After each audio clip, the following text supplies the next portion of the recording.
আচ্ছা, আমাদের অনলাইন ক্লাসে একটা কুইজ হয়েছিল। সেই কুইজে, এই কুইজটা হয় কেন একটু আমি বলে দিই। প্রথমত এই প্রাইজটা নেওয়া বা এটা নেওয়ার কোনো বড় কথা নয়, সবাইকে আমি বলছি এই একটা ফাইল প্রায় বহু ব্যাচে আমার কুইজ হয়, ঠিক আছে, যেগুলো ব্যাচ ফরমেশনে রয়েছে।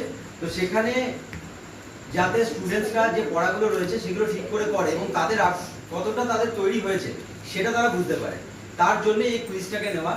মানে সাবজেক্টিভ কুইজ, সাবজেক্টে যেটা পড়া হয়েছে তার ছোট ছোট প্রশ্নগুলোকে তুলে ধরা হয়। তো এটা প্রথম অনলাইন কুইজ হয়েছিল। অনলাইন কুইজে তুই কি করেছিলি? ফার্স্ট পেয়েছিলি, আর ও সেকেন্ড হাইস্ট হয়েছিল।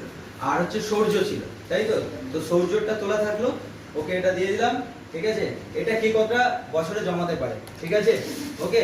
এর পরের কুইজটাও হবে, আমি বলে দেবো। এটা সৌর্যের জন্য তোলা থাকবে, ঠিক আছে। সৌর্যকে এটা ভাবে পাঠিয়ে দেওয়া হবে। তো ঠিক আছে। আর শুধু তাই নয়, আমি এটাই বলবো যে এটা শুধু সবাই না, সবাই যাতে আমরা পার্টিসিপেট করতে পারি এবং সবাই যেন মানে কাছাকাছি নাম্বারের মধ্যে আসতে পারি। আমাদের হচ্ছে মেইনলি সাবজেক্টগুলোর নলেজগুলোকে নেওয়া, এটার জন্যই কুইজ। আর এইটা দেওয়া মানে এটা একটা মানে উপলক্ষ জাস্ট, ঠিক আছে। চলো।